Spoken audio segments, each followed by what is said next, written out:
This conflict started August 2nd when the dictator of Iraq invaded a small and helpless neighbor. Kuwait, a member of the Arab League and a member of the United Nations, was crushed. Its people brutalized. 5 months ago, Saddam Hussein started this cruel war against Kuwait.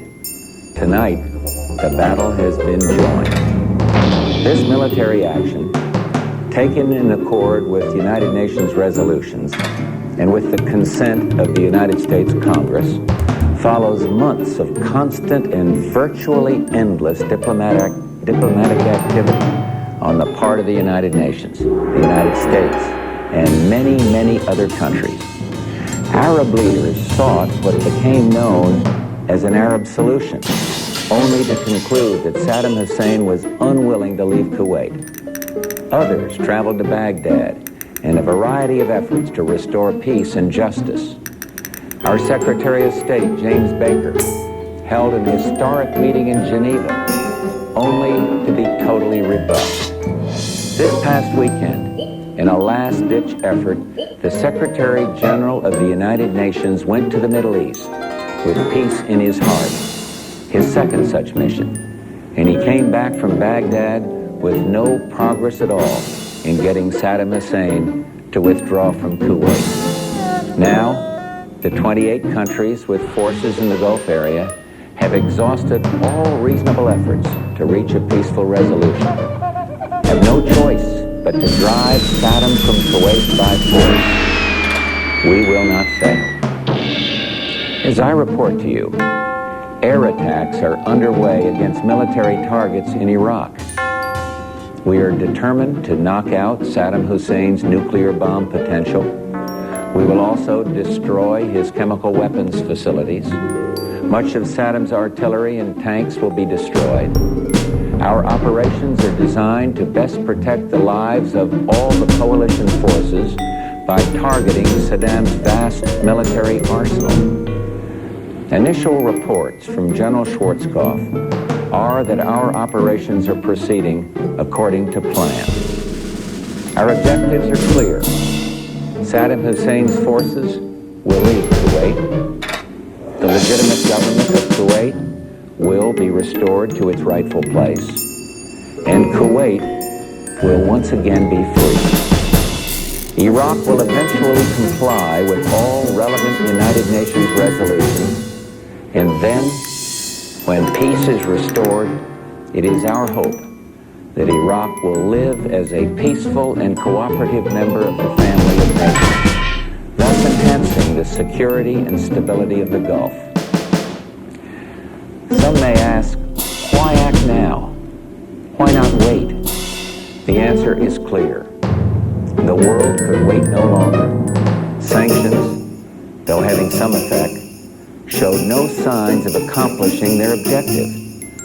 Sanctions were tried for well over 5 months, and we and our allies concluded that sanctions alone would not force Saddam from Kuwait. While the world waited, Saddam Hussein systematically raped, pillaged, and plundered a tiny nation, no threat to his own. He subjected the people of Kuwait to unspeakable atrocities, and among those maimed and murdered, innocent children. While the world waited, Saddam sought to add to the chemical weapons arsenal he now possesses an infinitely more dangerous weapon of mass destruction, a nuclear weapon. And while the world waited, while the world talked peace and withdrawal, Saddam Hussein dug in and moved massive forces into Kuwait. While the world waited, while Saddam stalled, more damage was being done to the fragile economies of the Third World, the emerging democracies of Eastern Europe, to the entire world, including to our own economy. The United States, together with the United Nations, exhausted every means at our disposal to bring this crisis to a peaceful end. However, Saddam clearly felt that by stalling and threatening and defying the United Nations, he could weaken the forces arrayed against him. While the world waited, Saddam Hussein met every overture of peace for peace, Saddam prepared for war. I had hoped that when the United States Congress, in historic debate, took its resolute action, Saddam would realize he could not prevail and would move out of Kuwait in accord with the United Nations resolutions. He did not do that.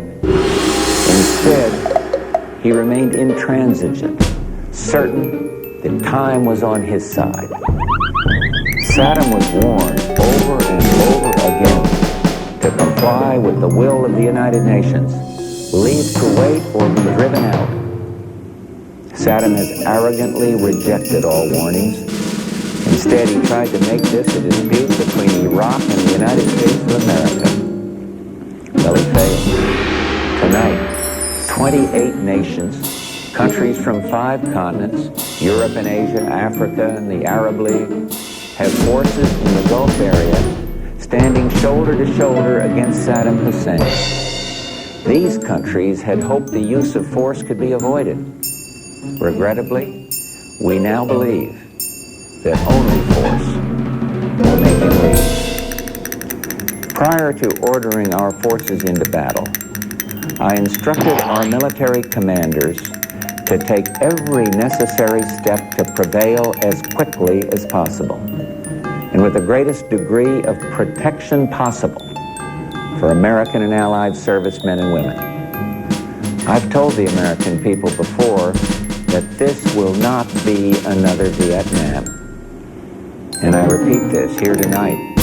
Our troops will have the best possible support in the entire world, and they will not be asked to fight with one hand tied behind their back. I'm hopeful that this fighting will not go on for long, and that casualties will be held to an absolute minimum.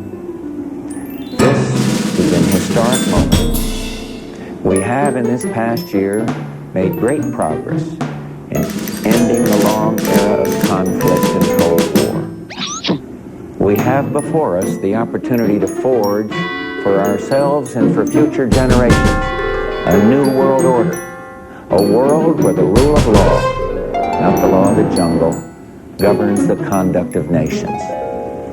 When we are successful, and we will be, we have a real chance at this new world order, an order in which a credible United Nations can use its peacekeeping role to fulfill the promise and vision of the UN's founders.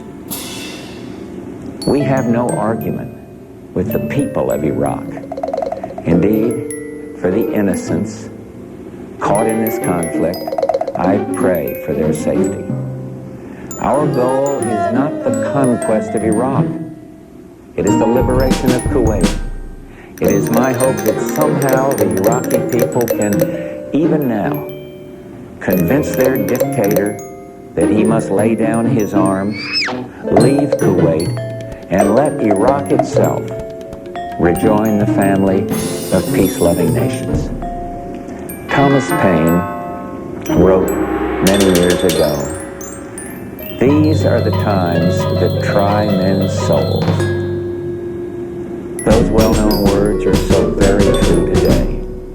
But even as planes of the multinational forces attack Iraq, I prefer to think of peace, not war. I am convinced not only that we will prevail, but that out of the horror of combat will come the recognition that no nation can stand against a world united. No nation will be permitted to brutally assault its neighbor. No president can easily commit our sons and daughters to war. They are the nation's finest. Ours is an all-volunteer force, magnificently trained, highly motivated. The troops know why they're there, and listen to what they say, for they've said it better than any president or prime minister ever could. Listen to Hollywood Huddleston, Marine Lance Corporal. He says, "Let's free these people so we can go home and be free again." He's right. The terrible crimes and tortures committed by Saddam's henchmen against the innocent people of Kuwait are an affront to mankind and a challenge to the freedom of all. Listen to one of our great officers out there, Marine Lieutenant General Walter Boomer. He said, "There are things worth fighting for. A world in which brutality and lawlessness are allowed to go unchecked isn't the kind of world we're going to want to live in." Listen to Master Sergeant J.P. Kendall of the 82nd Airborne. "We're here for more than just the price of a gallon of gas. What we're doing is going to chart the future of the world for the next 100 years. It's better to deal with this guy now than 5 years from now." And finally, we should all sit up and listen to Jackie Jones, an Army lieutenant, when she says, "If we let him get away with this, who knows what's going to be next?" I've called upon Hollywood and Walter and JP and Jackie and all their courageous comrades in arms to do what must be done. Tonight, America and the world are deeply, deeply grateful to them and to their families. And let me say to everyone listening or watching tonight, when the troops we've sent in finish their work, I'm determined to bring them home as soon as possible. Tonight, as our forces fight, they and their families are in our prayers. May God bless each and every one of them and the coalition forces at our side in the Gulf, and may He continue to bless our nation, the United States.